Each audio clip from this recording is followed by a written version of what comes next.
Special বিশাল একটা গাভী এই মুহূর্তে আপনাদেরকে দেখানো হচ্ছে। এই গাভীটি কয় দাঁতে আছে?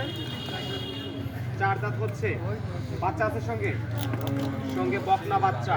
বাচ্চা তো মনে হয় বড়সড় বাচ্চা হচ্ছে। মায়ের মধ্যে বিগ সাইজের একটা বাচ্চা সহ গাভীটা আজকে উৎপাদনের দিনে কেমন দাম এটা রাখা হয়েছে?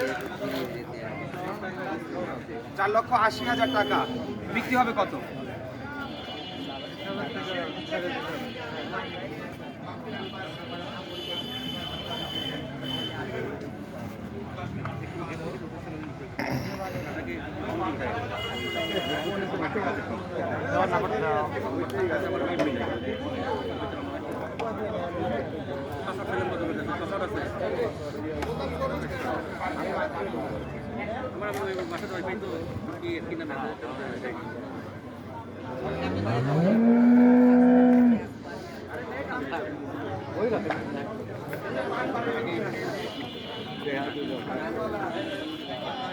देखने वाला देखते रहेंगे।